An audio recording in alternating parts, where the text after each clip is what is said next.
Welcome to the AirCon Vault. Here you can find the recordings of the live streams from Airwiggle's audio conference. These are made free thanks to our sponsors. A sound effect, Aftertouch Audio, Boom Library, Fmod, Game Audio Learning, Game SoundCon, Kilohertz, Rep Rooms, Soundcuts, Strata from Audio Kinetic, and Airwiggles, the online home for audio people. We hope you enjoy the video. I suppose we'll get started and other people can jump on as they come in or log in. So first of all, my name is Sarah Hade. As you know, I'm from Dublin, Ireland. So I'm a film composer. I work on short films, documentaries, different things like that. And I just thought it'd be nice to do a presentation on working as a composer's assistant. Because when I first started out in the industry, I came across an opportunity from our Screen Composers Guild in Dublin to apply for an assistant role. And I was like, oh. So I'd only graduated from my postgrad. I did a postgrad in music and media technologies. And then I got an email just as I finished my thesis. And it was an opportunity to apply for this role. And I was literally on holidays and I didn't have any files with me. And I was like, gosh, I need to apply for this assistant role. I had some stuff on Google Drive, submitted it. And it was amazing. I actually got the assistant role with, I don't know if people know Emer Noon. She's mainly known as a video game composer and conductor. So that was my first assistant role. And yeah, I just thought it'd be fun to share some insights on that today and different things I've learned throughout the years from different roles assisting and just my experience. So we'll get started with presentation. So firstly, what we're going to learn today, just some learning outcomes. Firstly, identify the role and responsibilities of a composer's assistant. Secondly, identify key skills required to work as a composer's assistant. Thirdly, identify the pros and cons of working as a composer's assistant. And then explain how to become a composer's assistant and state key tips to enhance employability. Again, everyone's learning experience is different. So if anyone else has any insights or experiences, it'd be great to learn from others. And so you can drop them in the chat as well. So just a table of contents and what we'll be looking at today. So firstly, we're going to look at what does it actually mean to be a composer's assistant? So what does that entail? What does it actually, can we define that? Secondly, what are the key skills? Then we're going to look at career path and finding work. Oh, sorry, I thought my screen was sharing. Sorry about that. Could not start screen sharing. Oh, hold on. It says because the recording. Apologies for that. I'm just going to figure this out.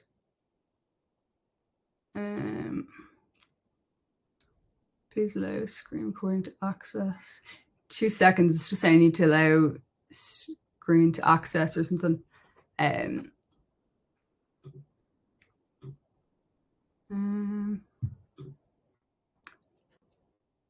To access your system settings. Yeah, I think it's like a technical issue here. Give me 2 seconds, I'll figure it out. Again, another thing with working as an assistant, trying to find out technical issues on the go and figure it out. So I'll just look at system settings here.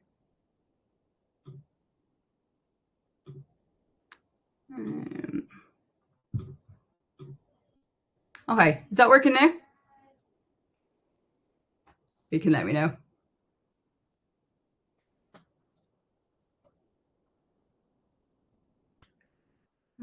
Oh, sorry.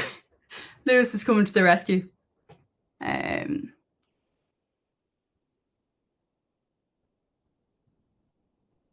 it's working now, is it? Looks like it's working to me. Sorry. Oh, brilliant. Okay, that's great.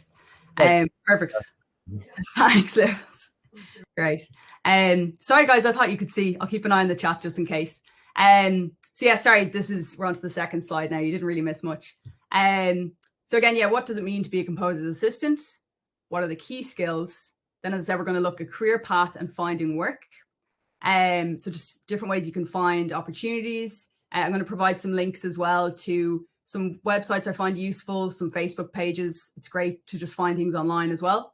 Then we're going to look at work-life balance and self-care, because another really important thing, just like anything when you're working, just in life, getting that work-life balance so that you're not going to get too stressed out, get burnt out. It's really important to also look after yourself. And then we'll have some tips and we'll go on to questions. So next, what does it mean to be a composer's assistant?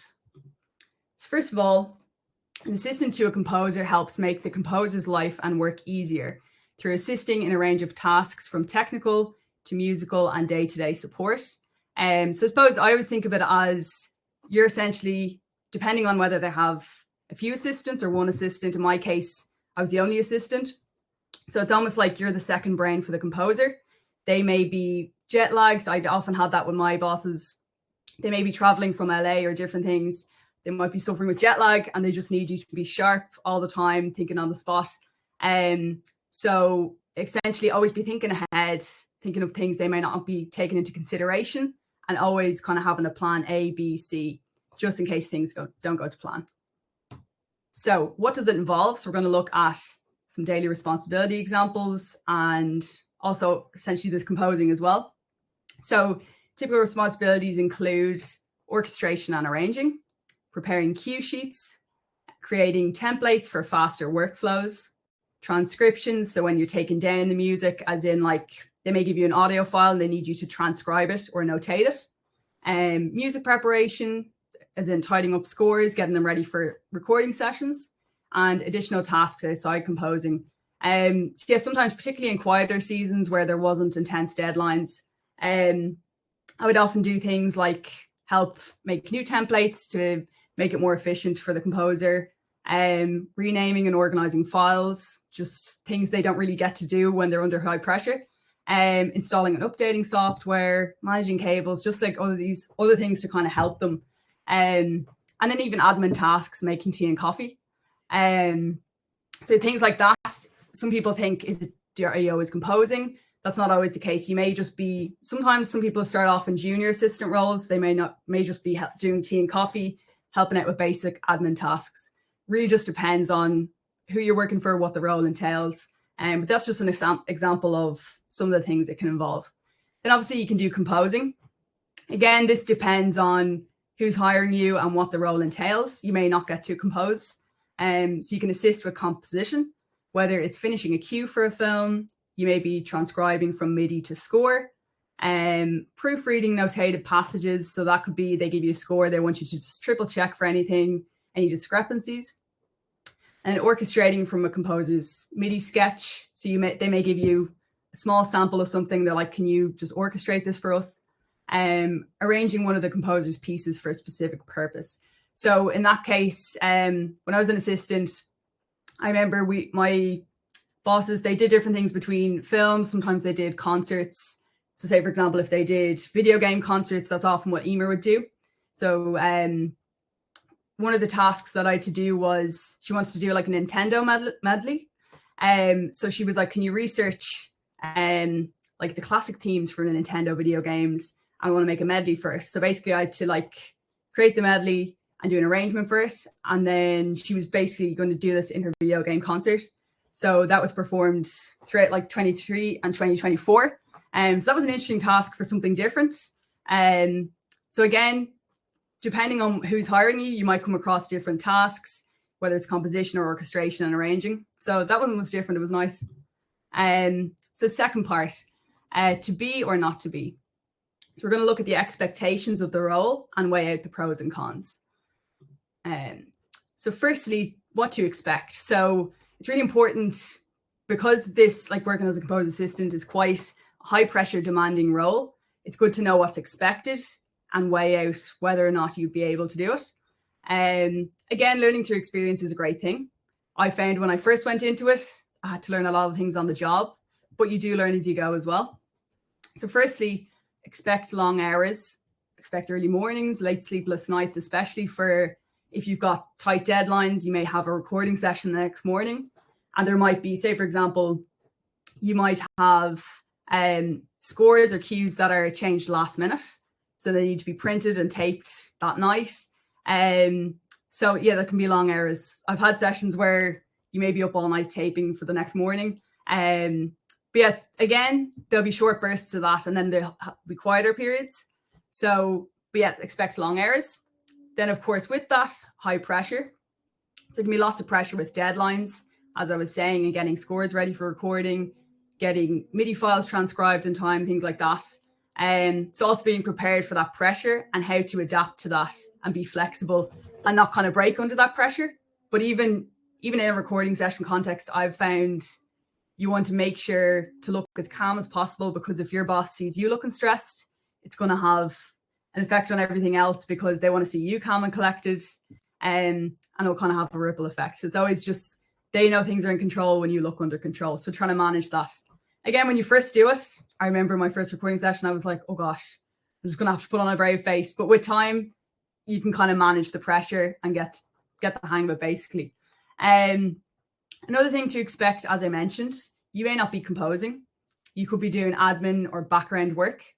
Sometimes I would even do like to-do lists. Even like, say, for example, if my bosses had a Zoom call with a client, I may just help mind their kids for half an hour or something, keep them distracted so they're not interrupting them or whatever. So things like that, which is a bit different. So you may not actually be composing. Some people expect they'd be just going into it and composing straight away. But again, it just depends on who you're working for. Next thing, expect the unexpected. So as I mentioned earlier, anticipate problems and plan ahead. Again, you're the second brain for your boss or your composer. So you want to always be thinking of, okay, what if this happens? What if my hard drive fails? Do I have another hard drive? Do I have a backup? What if I leave my computer on the bus and I have my files on it? Things like that, you want to try think through, so that if something doesn't go to plan, you're working it out and you're going to have a backup. So next thing, expect to juggle a lot. So be expected to wear lots of hats. As I mentioned, there's a lot of different tasks, such as orchestrator, arranger, copyist, where you're tidying up scores, admin, different things like that. And even like you may be communicating with different people, whether it's in the recording studio, directors, even having those key communication skills and liaising with different people. So being ready for any task at any time. And also expect a lot of changes. So shifting deadlines, revisions, and new picture cuts. So this can be frustrating, but again, expect for like last minute changes. Just as I said, you may have a recording session coming up the next morning. There may be a last minute cue change, or even during the session, sometimes I found there may be something that doesn't go to plan in a score. They may need to change a section that needs to be edited very fast and printed out. So things like that can happen. It's not ideal, but be prepared for it, kind of thing. So next thing, what's expected of an assistant? So simply put, they expect you to do good work and to be easy to work with. So first of all, character is key. So they want you to be honest, reliable, committed, hardworking, and trustworthy. So basically, obviously, they want to know that you're a good person to work with. They can rely on you. They can trust you, especially with demanding situations. So you want to show that you're a good person. You want to help them, and you're looking out for them. So I remember there was a Zoom before, I think it was a similar thing, a composer-assistant workshop thing with John Powell. And he was just talking about the importance of your character in terms of when you're talking to people, as in trying to get employability in different jobs. They'll be looking at your character, the first thing. And I remember when I was working as assistant with Emer, she had said to me, she was like, there's something different about you, just your character. It's very genuine. And that really appealed to her. She was like, I feel like I can really trust you and open up to you. Because they'll more so prioritize somebody who's good to work with and they can trust, as opposed to if you're extremely talented, but you're very difficult to work with. So next of all, team player. So work well with others and have great people skills. So as I said, you'd be working with other people in different environments, whether it's the recording studio, whether it's with the orchestra, and just being a team player, being willing to work out things together and have great people skills to communicate with them and be clear. The other thing is to be organized and time efficient with your time, of course, because those deadlines, and have a keen eye for detail. So this is really important, especially for spotting any problems. For example, if you're preparing click tracks for a session, or if you're proofreading scores, you want to make sure that you spot anything that may take up time in a session, raise questions, because obviously in a recording session, time is money. So you really want to be conscious to spot these things before it happens in the middle of a session. If clicks are off or the score is missing, you want to be as organized as possible. So a good eye for detail is very important, and triple checking everything and proofreading everything. So next thing, just get it done.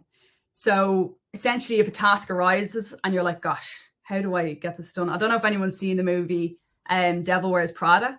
So think of like when she's an assistant working for the top fashion school, and she's given these impossible tasks, but she's just expected, just get it done. I want it on my desk or whatever.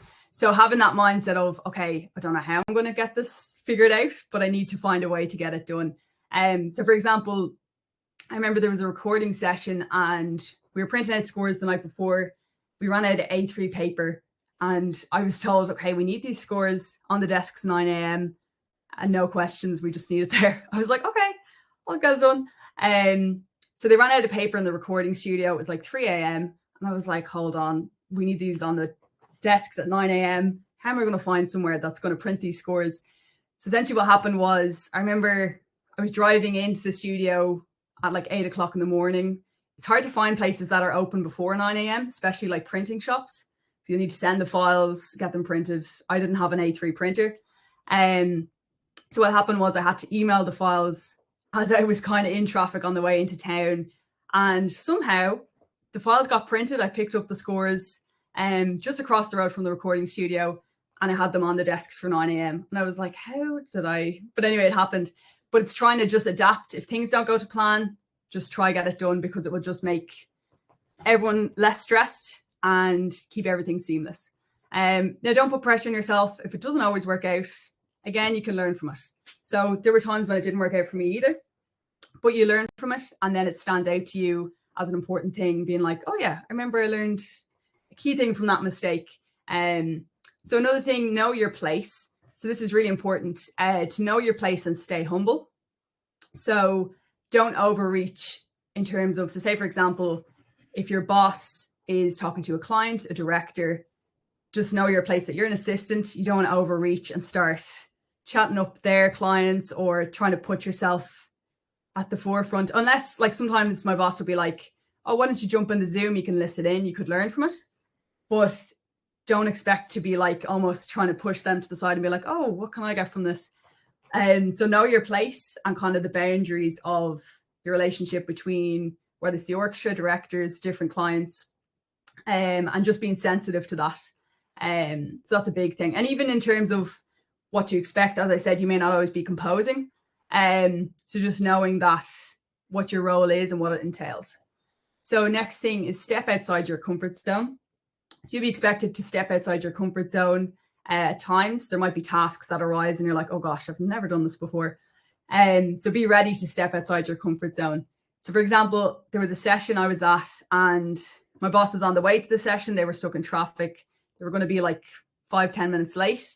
So they were like, okay, Sarah, we just need you to step in front of the orchestra and introduce them, tell them to open the scores and get ready for the cue. And I was like, oh my gosh, how am I going to do that? Like, I've never stood in front of an orchestra before. This is when I was quite new to it.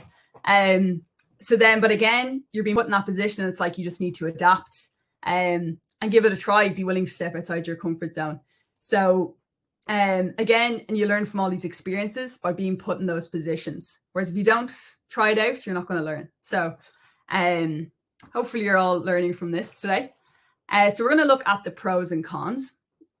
So first of all, what are the benefits or the pros? So it's a priceless experience in what you learn from being a composer assistant, and you'll get advice and insight. So say there are many times like my boss would sit me down and tell me like things they've learned from mistakes they've made, key tips for like what they've learned in the industry, like things like that, or trade secrets. And it was those kind of moments where it wasn't high pressure deadlines, but you're actually just sitting down with them one-on-one and they're just opening up about what they've learned. I found that priceless and it was just invaluable. And you can kind of take that on board, which is also nice about working as an assistant. It's not like everything's on you. It's kind of like you're observing, you're an apprentice that you're kind of learning from observation, but everything doesn't fall on you, which is a nice kind of transition before you go into like full-time scoring. So the other thing is you can build industry connections. So I found like I've made like connections with a lot of even like musicians and even recording like staff in recording studios and things like that, recording engineers. And that's just through working on different projects or liaising with different people. And even understanding how to talk to these people. It seemed daunting at first, being like, gosh, how do I even like approach talking to these people? Or so you learn all that on the job, which was really good. And you also just learn that we're all human and it's not as daunting. Sometimes working with an orchestra can be daunting, like this big orchestra in front of you. But again, you just learn on the job and from experience. Another thing, as it says, work experience. It's brilliant at work experience. And then you can get, now this may or may not happen. Sometimes you'll have ghost composers where you don't specifically get credited for the work that you're composing. But sometimes, like in my case, it was a real blessing because my bosses were very good in giving me credits for things. They'd make sure to go out of their way to be like, okay, we're going to make sure you get credit for that, as whether it's music prep or even a small task you're assisting on a project. And they made sure because they wanted to help build credits, especially if you're starting out. Trying to get those credits can be difficult. So that was really good, but it may just depend on who you're working for. The other thing is writing opportunities. So you may get opportunities to even, as I said, compose for them, or perhaps they may get other clients where for smaller projects that they might not get to work on, and they could pass it on to you. So for example, when I was working as an assistant, they had a good friend who they would often do transcription work for and little like score edits, but they often didn't have the time to get to do it for them. He was like a close family friend, but they passed that on to me, and I've been like working with this guy ever since the last like 2-3 years and helping him out with his scores. He's currently doing a PhD in composition, so he's needed a lot of help, but that's been really good, consistent work as well. Because aside from composing, you can take on all these other side jobs, whether it's music prep and things like that, orchestration, arranging. It doesn't just have to be working as a composer, but you learn all these other skills and you can be flexible. So that's really good. So what are the cons? We're going to look at this. So firstly, it can be a costly investment, such as equipment, software, and rent. So I have heard of, I think it's like, I don't know if anyone's heard of like Hans Zimmer's assistants, as in like what that entails. But I've heard like, particularly if you're working for like one of those kind of composers, sometimes you can be expected to have to invest a lot. But then again, the reward can be, obviously, imagine getting to assist Hans Zimmer. But it can be a costly investment. Some people might think, oh, it's probably all covered, but that might not always be the case. Again, the case of like equipment and software, it's good, like you need that anyway for yourself. So it's well worth it. And the experience, as I said, is priceless. The other thing is long work hours and sleepless nights. So as I said, you'll need to expect this if you've got tight deadlines, a lot of high pressure. So it's trying to navigate that and understand, can I do that? Can I sustain that? Low pay. So sometimes it can be a low pay, especially if you're just starting out or as a junior assistant. But again, trying to get those credits and that experience is very hard. So often it can just work out, okay, I'll take the low pay.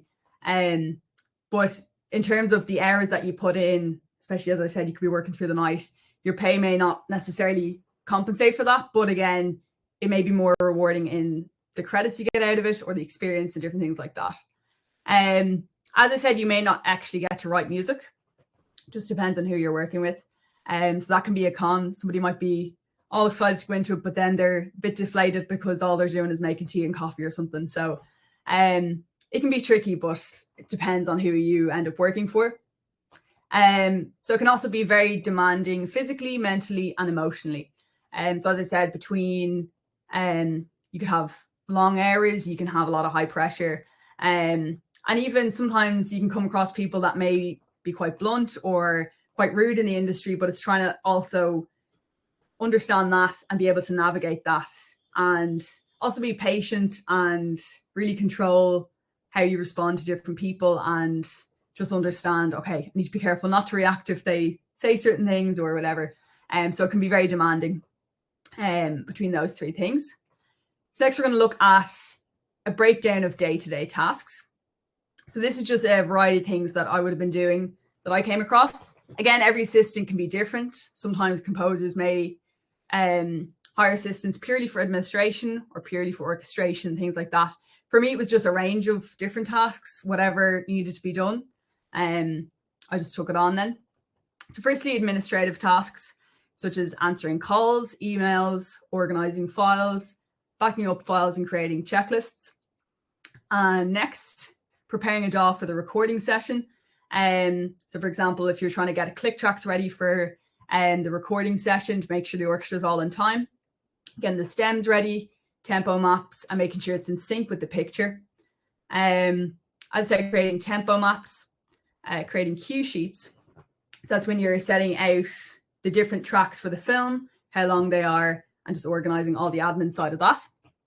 Music preparation, as I said, that's when you're going to be tidying up your scores, proofreading them, making sure everything's tidied up and presentable. Creating MIDI mockups from score to DAW. So this would be where they present you with the score, but they want it brought into your DAW, such as Logic or Ableton or whatever. So they'll want like a realistic mockup, because often for whether they're pitching to a client or it's for a recording session, they'll generally need a mockup. So it's a reference for the orchestra and the recording, or for the client, they can hear what the track sounds like.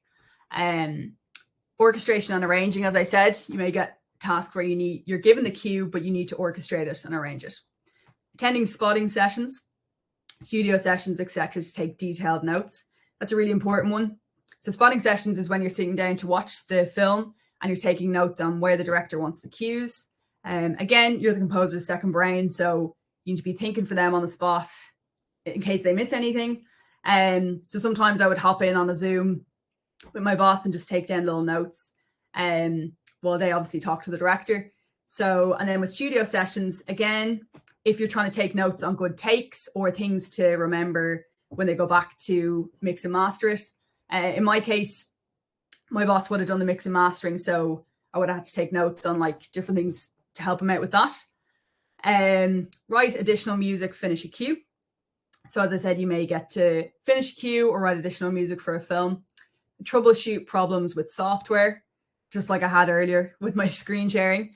You may need to troubleshoot problems with software, such as like if things aren't loading properly, if tracks aren't importing, things like that. Edit timing, tuning of recorded tracks. This was like one I had to do at one stage where it was I had to do a lot of tuning for vocals that were recorded. It was actually a cool project. It was with Stuart Copeland. So he was recording in Windmill Lane in Dublin. And basically he was working with my bosses to do like an orchestral album for the Police, the famous classic tracks. It was really cool. But one of the other projects with him that down the line involved, he had vocals recorded and he needed them tuned using Melodyne. So that was something different and a new skill that I learned. I was like, oh. And then also creating social media content, especially in today's world with marketing and how you're trying to reach different people. Social media is a key thing, and especially for composers who may not be so linked in with that. It's an advantage for younger people, well, for the most part, that they can be familiar with how to increase your reach and create social media content. So you may even be doing that. So what are the key skills? So we're going to break this down now. So firstly, having skills in MIDI. As I said, you may be doing MIDI mockups. I have that on the third point there. So understanding like MIDI programming, how to make your sample instruments sound realistic, and get the most out of your DAW. So that kind of covers the top three. So your DAW may be like, as I said, Logic, Ableton, whatever, and trying to produce realistic mockups. So understanding that. And then takedowns, as I say, transcriptions, where you're either transcribing it into your score or into your DAW, where you need to notate the music. Audio mixing and audio engineering. So it's good to have, not that you need to have all these skills, but again, by having these various skills, it can make you more employable. That's what I found when I first applied for this role that I started out with, was that because I had such a diverse range of different skills, which is basically from my degree background, and that made me more employable just because I had different DAWs that I was experienced with. I could do like both notation, but also transcription, things like that. It's just where they are like, okay, this is handy now. I have an assistant who can do all this stuff. That takes a lot off my plate. So again, that's why it's handy to have more key skills or a broader variety of them. So again, music composition, obviously, arranging and orchestration, and then music preparation, as I covered earlier. Also, another key skill is problem solving. They want to see, can you solve problems on the go? And not just panic when problems arise, but actually be able to work it out. Time management and organization. So again, have a keen eye for detail, be organized with your time, because they want to know that they can trust you and be like, okay, I know they're going to be on time, they're punctual, but also they always have their stuff together. So you want to try to show that to them as well. Be tech savvy, know how to set up a basic recording session, know your basic microphones, studio terms, things like that. So again, these aren't like a must. Well, some of them are obviously music composition.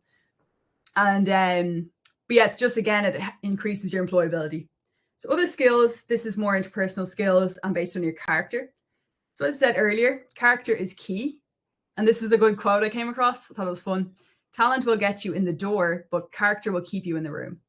So talent matters, but so does character. So be conscious of how you carry yourself, and also be conscious of like other people's perspectives of you, and like, how are you coming across to them, and how can you, especially for your boss, how can you make their life easier, as I said, and always just thinking for them, okay, have I got this covered for them? How can I make their life less stressful?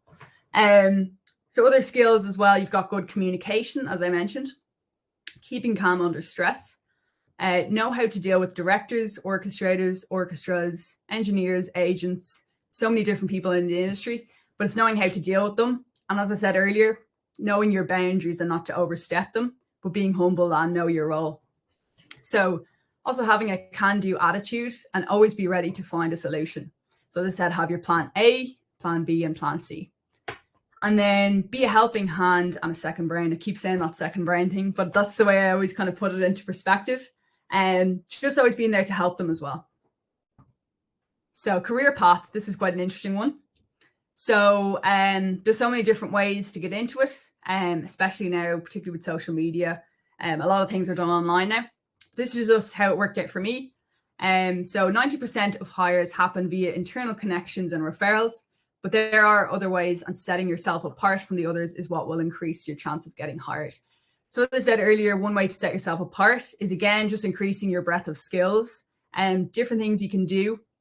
Maybe there's certain unique skills you can do. Maybe it's like you're particularly good with surround sound, and you could, I know when I first applied with that assistant role, they were quite, they were like, oh, actually, you're quite familiar with, it was, yeah, surround sound and Ableton, which they wanted to learn more about. So that was something that caught their eye. And then just something else that you can just point out that's different and shows just a variety and diversity of what you do. So for me, as I said, I was in school, then I did, my undergrad was in just general music. Then I did a postgrad in, it was music and media technology. So basically we didn't have a film scoring program in Ireland. So what a lot of composers seem to be doing was doing music and media technologies, which basically it covers a lot of the technology side of composing and producing music. So we learned a lot about surround sound, recording, even like it was all done online, which was a nightmare because it was COVID times. This was back in 2021. So, which is pretty recent. So yeah, I found that was quite difficult, but they made it work. Like, you're trying to learn about surround sound, but you're working on a laptop. So we did a lot of binaural audio, but they made it work. And then we did different things like even video game composition, bit of animation. So it was a really interesting course that was quite different.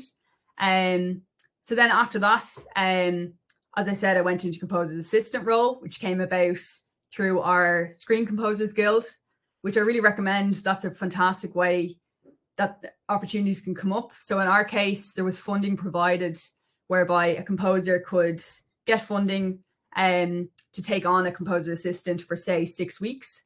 And then that would kind of give them a trial period. And in my case, it was a 6-week trial. And then they took me on for a full-time position that was 2 years. So again, sometimes guilds provide that, but they may not. For me, that's just the way it worked out. And then after that, you may go on to a full-time composer. You might find you want to stay in the assistant role for a while. But yeah, that's how it worked out. And next, I just want to look at if you're evaluating whether or not to try out being a composer's assistant. These are just some questions to consider. to kind of help you weigh that out. So firstly, am I reliable and professional? So again, you may learn these things on the job, whether it's being professional or just learning how to navigate the industry. But being reliable is key so that your boss can depend on you, that they can trust you. Next, am I proficient in technology? That sounds quite broad, but essentially, are you proficient in producing music, knowing what you do in how could you be a composer assistant, but like in terms of creating MIDI mockups, things like that, but being proficient at it as well. Thirdly, am I self-motivated, organized, and super attentive to detail? So again, just being able to motivate yourself, especially in those high pressure situations, being like, okay, I can do this. Kind of prep talking yourself in your head, and just being super attentive to detail. When I first started out with this role, again, I kind of wasn't as good at these things to start out, but I did get better and a lot sharper. So it doesn't mean that if you're not perfect at all these things, you can't do it, but you learn from experience. Next, am I enterprising, curious, and willing to go outside my comfort zone? So as I mentioned earlier, you may be asked to do things where it's completely outside your comfort zone, but be willing to give it a try.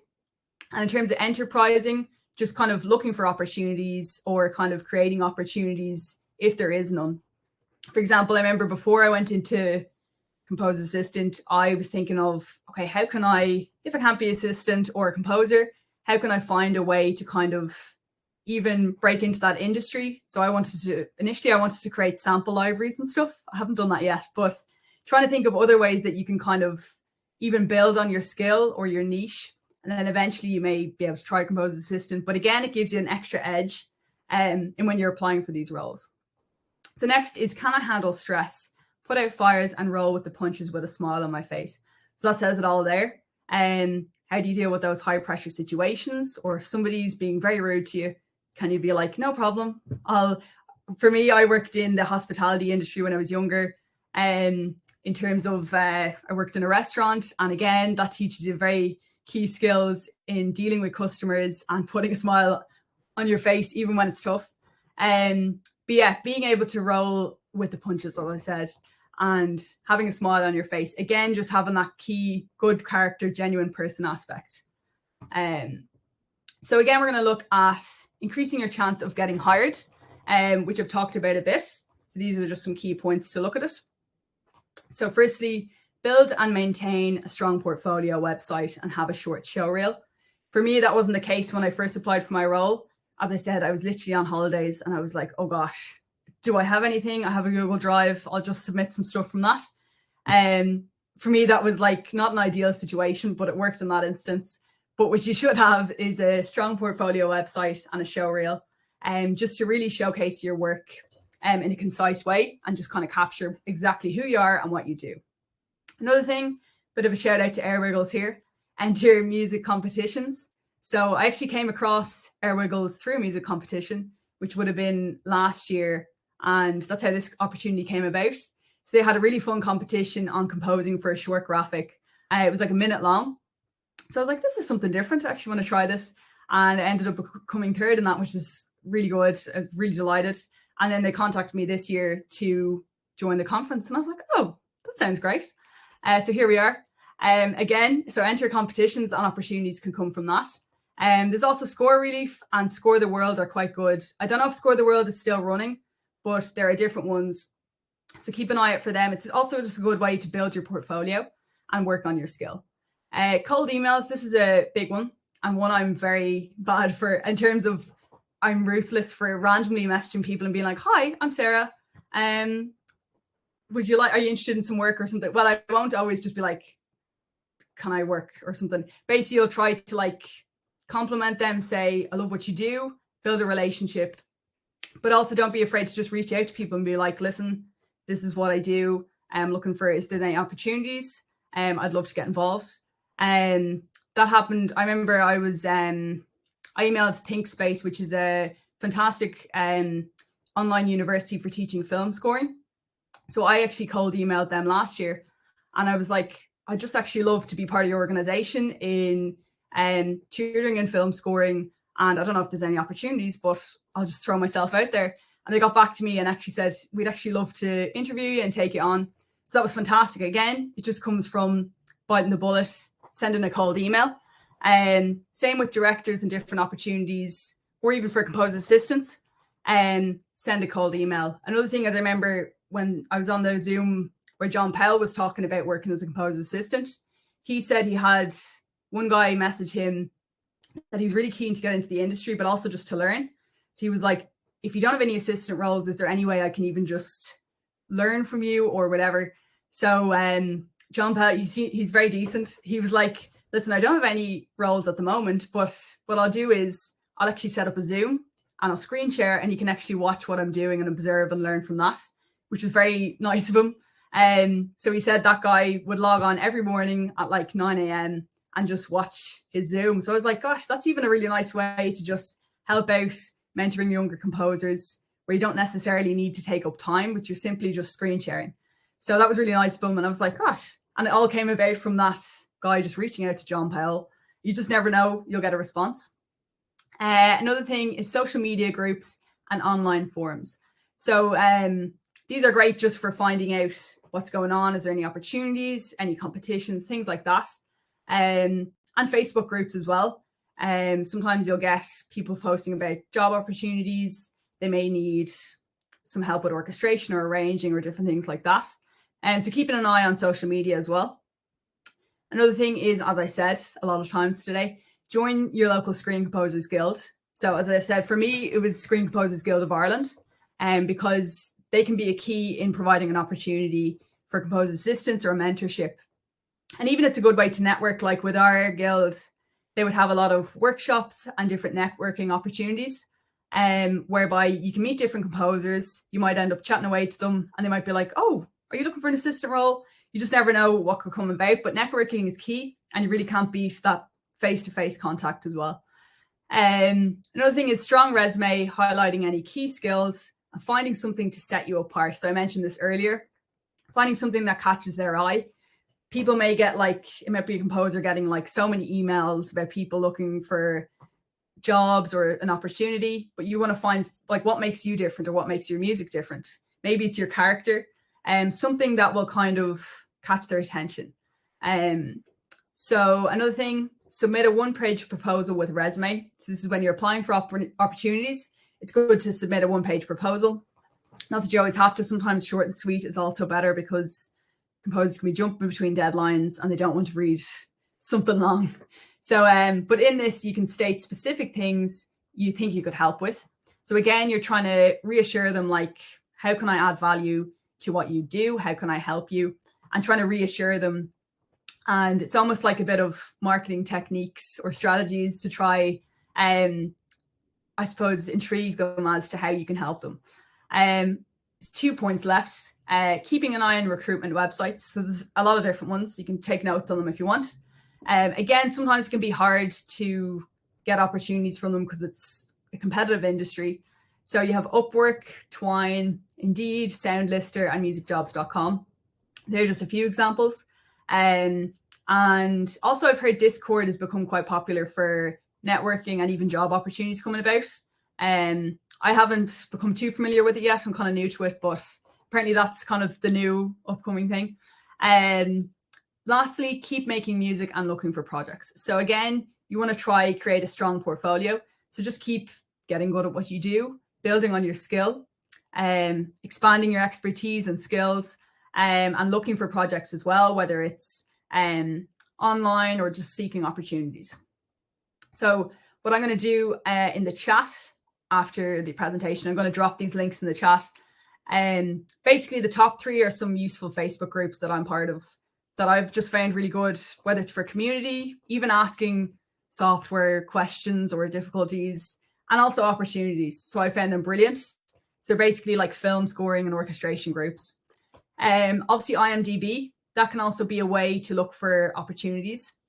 So when you have an IMDb account, you can actually see what films are in like pre-production and post-production, and you can email directors, or getting in touch with music editors is also really important, because they're the ones who will be working with the visual and adding in the music. So trying to get to them as well is quite good for getting opportunities.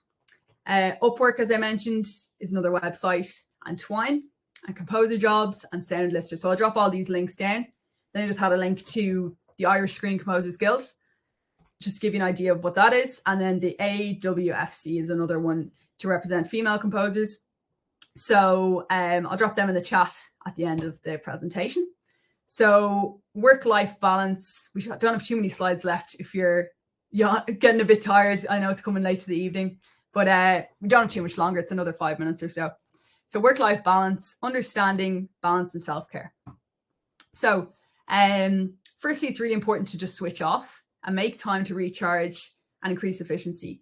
So I always find I no longer say I don't have time. I'll always be like, I can make time, or I didn't make time for that thing. It's not that I didn't have time, it's that I didn't make time. So it's just making time to switch off. It's really important. One key thing is that rest and just being still is actually productive. In today's world, we don't really see it that way. We think we have to just be go, go, go. But I found you'll actually be more productive by taking those 10 minutes. Don't resist scrolling on social media, and actually just take time to just sit in silence, recharge, get a cup of tea, meet a friend for a coffee, whatever it is. It may actually just make you more productive. Embrace mistakes. As I said earlier, if you make a mistake, it's not the end of the world. We wouldn't learn if we didn't make mistakes. So don't linger, but learn from it. So that's really important. Don't linger on your mistakes. I've been there where I'm like, gosh, if only I did this in that task or whatever. But just take for what you can from it and learn from it. Another thing is open communication. So this is one thing I think I definitely would have done better if I was to redo my composer-assistant role when I first applied, was to be more open in terms of communication, to save stress and confusion. So essentially, I found a lot of the time that I wasn't always open in terms of like if I was confused on something or if I had more questions on how to do a task. So if I didn't ask enough questions and then the task isn't done correctly, it's going to cause stress and confusion. And even just voicing that, like, listen, I'm confused on this. Sometimes it can be difficult because you're like, gosh, I don't want my boss to think I don't know what I'm doing, but they would prefer that you're open and honest, because otherwise it's going to get stressful if things are done wrong. So that's one thing I would have changed, is just being more open if I was stuck on things, or if I was unsure what to do in a scenario, or just general questions. Even if it's like key questions on like navigating the industry, or even just asking about like more about what they've learned and things like that. But yeah, open communication was a very important one. So next one is imposter syndrome. We all get this. And I'm one of the worst culprits for this. But always try to kind of reflect on what got you here. So say, for example, if you're on here today, or if you've got various opportunities, reflect on why you're here today. Maybe it's you passed certain exams or college degrees. I know for me, it took a long time, even just to get to college between piano exams. And it's like, gosh, actually, I've done a lot to get here. So I'm not putting myself down for doing a bad job on that track, or maybe my mix is bad today, but remember that time when I did a really good mix? Like things like that, where you wanted to try not let the imposter syndrome creep in, but actually take time to reflect on, well, what got me here today? Next, to know your value. So break it off before it breaks you. So essentially what this is just knowing that, so say if you're working for a composer, or in any job, if it's getting quite toxic and it's really affecting you, break it off before it breaks you. So that's really important, that which I'm going to go into this in a sec, how to spot if your boss is being quite toxic or not. But don't let it take over your life. Like sometimes there's that whole mentality of, you need to just make it in Hollywood and do whatever it takes. But like, if it's going to break you and it's going to tear your life apart, you need to break off that toxic relationship. So it's being really conscious and knowing your value and when to walk away from opportunities. Sometimes it can be like, oh gosh, if I don't do this, I'm going to miss out on this opportunity or this connection. But it's never worth it if it's really going to cause more harm than good. So because more opportunities will come, as I said, reflect on what got you here. It doesn't mean that more doors won't open. So also making time for family and social life. So make time to make memories. This is one of the things I've really learned as I get older, to really not get too bogged down with work, but also make sure to spend time with your loved ones, because work will always be there, but your loved ones may not always be, and just making time for that. I know when I was working as an assistant, they were quite decent in that they were like, we want you to enjoy your weekends, unless there was a really high pressure deadline. But they were very good in that, like they'd prioritize family Sundays with their family, and they'd want to make sure that I was able to enjoy my weekend. So that was really good. So again, just this is looking at healthy versus toxic composer-assistant relationships.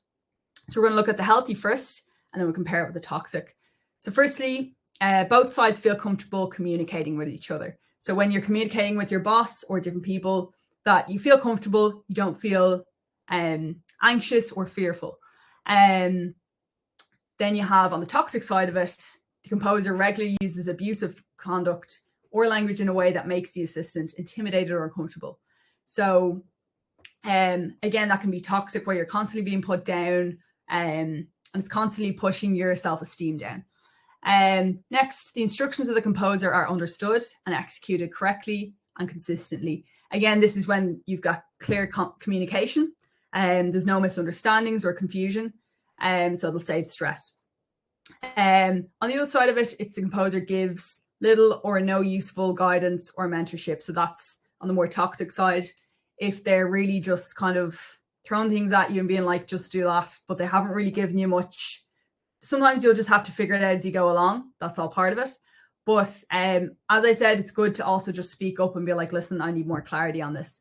But just watching out that you're not just left on your own. Sometimes you will need to just figure it out, but also making sure to ask questions and seek that mentorship and guidance. Next, the assistant is motivated and brings energy to the job consistently. So as an assistant, you want to feel happy doing the job. I know some days you'll be tired, it'll be tough. But in general, you want to be motivated, not fearful and low self-esteem. On the other hand, if it's a toxic relationship or if it's really putting you down, the assistants are consistently underachieving or unmotivated. Again, this also comes with that balance of work-life balance and also making sure that you're not overwhelmed. Next, we have just second last point. There's enough time to take breaks or rests to stay fresh. As I said, I had time off on the weekends a lot of the time, unless there's big deadlines, which was really nice. And then you're more fresh when you're back to work on the Monday. And then on the other side of it, composers use intimidation tactics to motivate assistants. So this kind of ties into that motivation piece as well, where you're kind of being manipulated to be motivated, almost like, well, if you don't do this, you're not going to make it to the top, things like that, where you're kind of like, oh gosh, I better do this no matter what it takes. But just watching out for that, where you're not being encouraged, but more so manipulated. So on the last points, the composer and assistants admit their faults openly and constructively. So this is one of the things that really stood out to me when I worked as an assistant, was when, if I made a mistake, my boss would be like, you know, I've actually made that mistake before. And you'd see like things that they do as well. And you're like, actually, they're human. They don't have it all together. I remember with my bosses, I would see like, I think they'd have it all together. But then you'd see the behind the scenes of like the kids running around. There's like a queue due that evening and the scores need to be done, but they're just like rolling with it. And it's just nice to kind of see that other side of it, that like, okay, they don't have it all together. Everyone's always learning. So that was a nice thing to learn. And that they were open about like their faults, things they've learned about, which was really good. On the other hand, the toxic side, composer disciplines in a way that's not constructive. So say, for example, if you make a mistake, they're kind of like slandering you for it or really putting you down, and it's not boosting your confidence at all. And that's really going to affect your work ethic as well. So now we have some helpful tips for assistants. So these are just different things I'd learned and that may help you. So firstly, as I mentioned, I couldn't be more clear on this, really important to communicate clearly to your boss. Clear communication will avoid mix-ups, unnecessary stress and confusion. And next, always think ahead and anticipate problems. So some of these points are kind of summarizing what we've learned today. So have a plan A, B, and C. Always be thinking ahead and try to avoid last minute panic attacks. Next is be fluent in your DAW and know your shortcuts. So this is really important for time efficiency. The main DAWs I would have used as an assistant were Sibelius, Pro Tools, and Logic. So I remember the time I was still kind of navigating shortcuts for Pro Tools, but brushing up on those and making sure, just so you can get things done efficiently and be quick.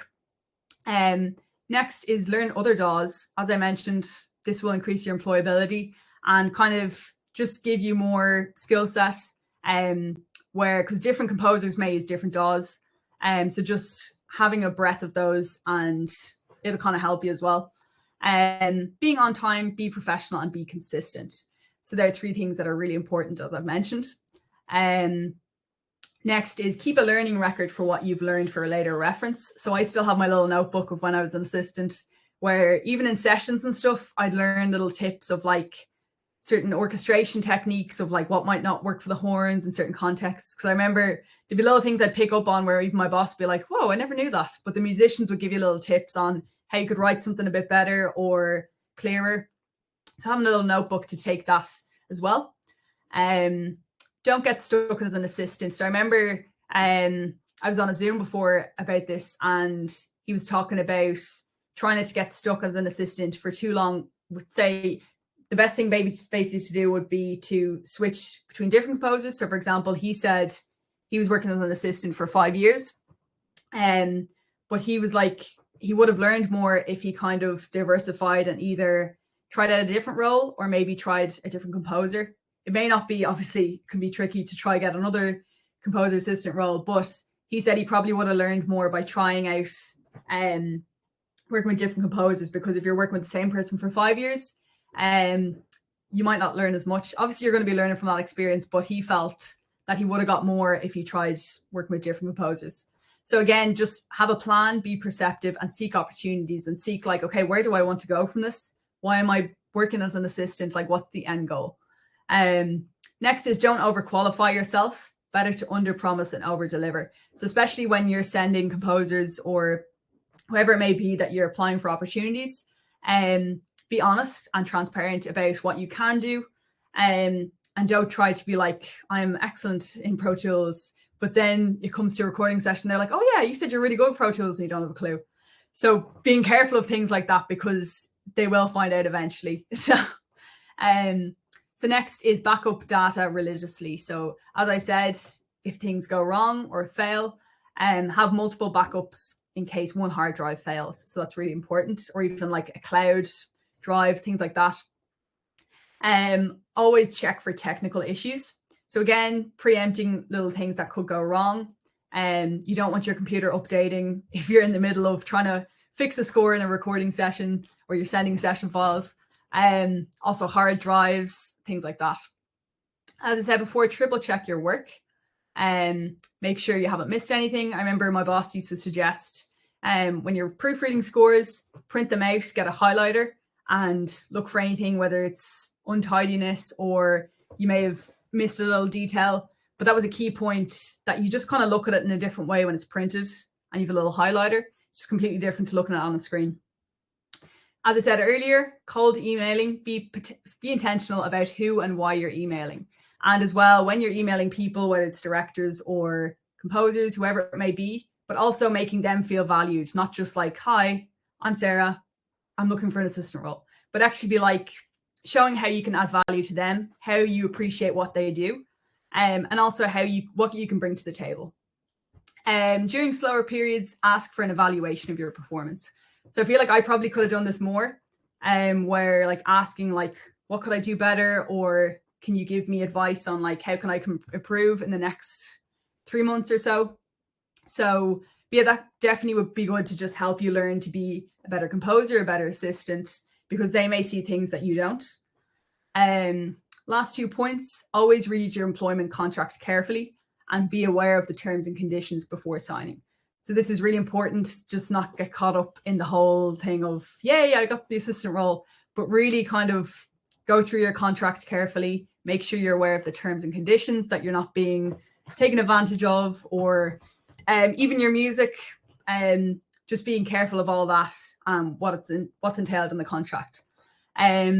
Lastly, ask questions to grow and learn. As I said, be open in your communication and just be asking those questions, because work as an assistant, you've got invaluable advice that you can get from your boss. So just making the most of that time, especially in those quieter periods, to just sit down with them, ask key questions that you just even note them down, in advance, if you're applying for a role, be like, what are some questions I could ask them? And you can refer back to it. And that'd be really good. So just touch on this before we wrap up. And this is just an assistant poll that was interesting, where assistants were asked to respond anonymously. If there's one aspect of the composer you worked for that you would change, or the composer you worked for that you could change, it would be, so one person said establish a clear dialogue, which I was saying that as well, just being open with your communication.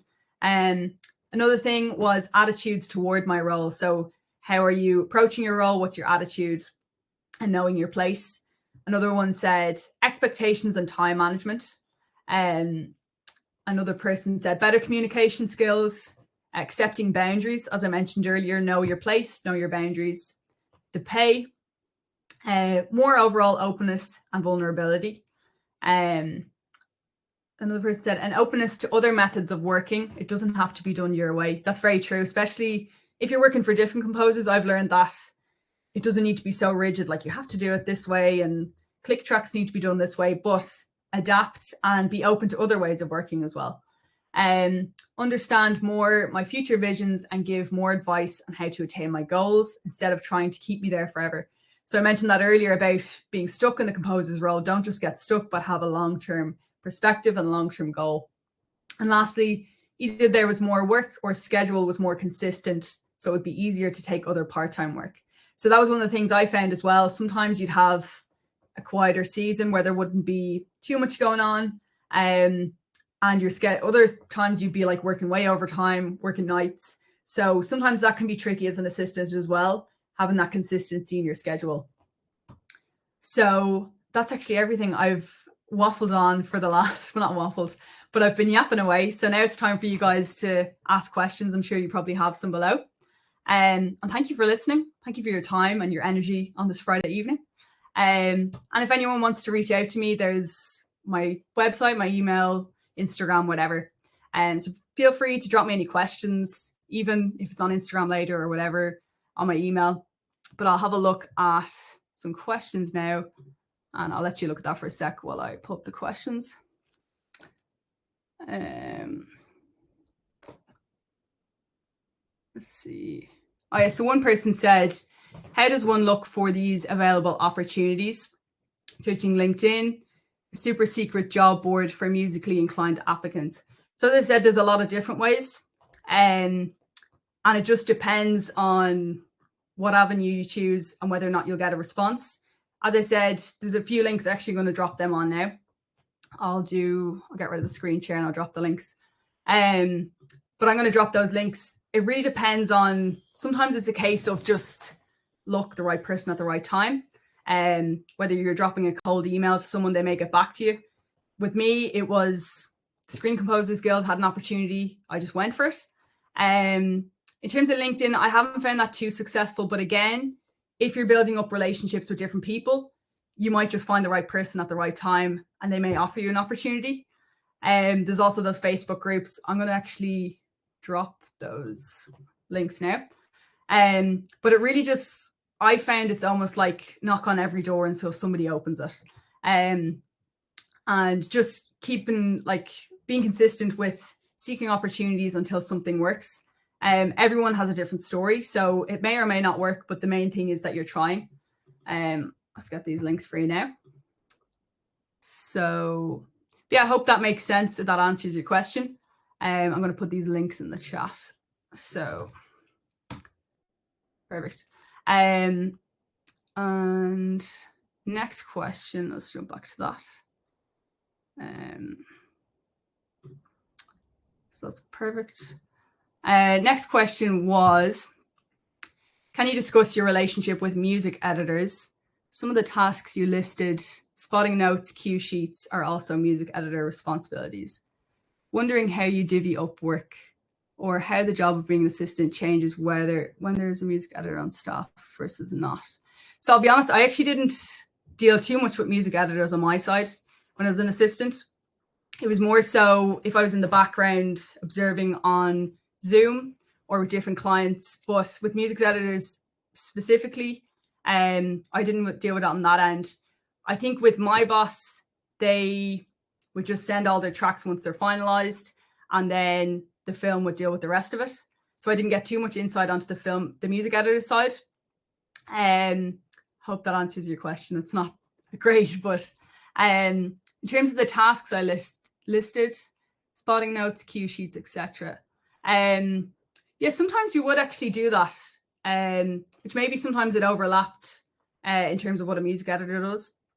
So usually I would, in some instances where we'd work on a film, I would liaise with their agent, and she'd often follow up for cue sheets and any spotting notes. So my boss would be like, okay, we need a cue sheet for this. Can you liaise with our agent and just get that sorted? And then she'd pass it on to the film team. So it wasn't necessarily one-on-one. It was more so if it was passed on from my boss and communicating with the agent. But yeah, that was the way that worked. So it wasn't like a clear cut thing. Wondering how you divvy up work, or how the job of an assistant changes when there is a music editor on staff versus not. In my case, there just wasn't a music editor on staff. It was more like, whether it was a cue sheet or spotting notes, it was just another task on my list. It wasn't like a direct link with the music editor. It just depended on the film. But that's the way it usually worked with me. So I hope that answers your question. I don't know. So let's see. Is there another one? Oh yeah, somebody had a good question here on how short a strong showreel should be. If my works were across film, documentary, and animation, I hope to showcase my versatile skill through the reel, or it's better to show specific music works according to the project. I actually find this varies. So sometimes what I'll do is I'll send my show reel, which, as you're saying, it'll have a diverse range of different things, whether it's styles and what you can do, just to kind of show your diversity. But sometimes, depending on the role, like say, for example, I sent a cold email about a film recently, did a bit of research on the background of the film, and the style was very much like John Powell kind of style. And no, sorry, in this case, it was Thomas Newman style. So I had some tracks that were very much influenced by Thomas Newman, very much minimal orchestral style. So I literally did a Google Doc sheet and a few links to tracks that basically are quite similar. So basically when I was sending the email, I was like, I think I'd be the perfect fit for this role. The style really resonates with me, and I feel like my music could really add to the film. So then I gave some samples. You could even include the links in the email, some tracks, just to kind of, it's a quick thing for them to click into, or actually it's better to provide even MP3s in the email so they can just open it quickly. And then they can get a sense of whether or not you're suitable for this role based on your style. Whereas if you're creating a show reel, sometimes I point that if I'm on my, on my website, I have my show reel, but most of the time I do find I'm more so catering it specifically to a film and what tracks suit that film. But I'll sometimes just include my show reel if needed. Like I'll be like, if you want to see more of my work, here's a link to my show reel. But I'll prioritize the individual tracks that are specifically catered to suit that film I'm pitching for. In terms of how long the show reel would be, I wouldn't make it too long. 3 to 5 minutes is a good, I'd say, I think for mine, it's about 5 minutes. But even that's quite long. So usually, yeah, 3 to 5 minutes, just because, again, you want them to just get a general sense of your style, but in a short space of time. So even showing short snippets of a variety of your tracks. Or if you're particularly strong on one style, maybe you want to showcase that. Whatever your strength is, or your unique sound palette as a composer, even try push that in your show reel. There's actually a really good website called Reel Crafter, and he does brilliant like webinars on how to create strong reels, and it's basically you can apply, and he kind of gives you all the ins and outs of how to create a strong show reel. So that's really good. I recommend Reel Crafter. I'll drop a link to the name of that. So hopefully that answered your question. So that was perfect. I'll take one more question from, that's perfect. Sorry, I'll take one more question from this and then we'll finish up. Thanks again, guys. It's great to hear from different people. So last one is, what kind of work have you moved on to after finishing as a composer's assistant? So thanks, Jay, for asking this. So I've done a variety of different things. Whether sometimes it'll just be working on specifically composer projects. Like last year I was working on a documentary called A Better Way, which was an interesting one. It was for a company based in America, and it was basically telling the story of how their firm came to be and just the story of the founders. Really interesting and something different. I've also been working on like production library music. So I did an album with Amadea Music Productions, because that was something I wanted to try get into, library music, which was nice because it's a different, like it's not high pressured, and you're kind of working on, they're kind of more repetitive tracks that I found it quite a nice thing to do, because it wasn't like you're not tied to a deadline, and they'll give you like a certain theme for the album, and I found that quite nice.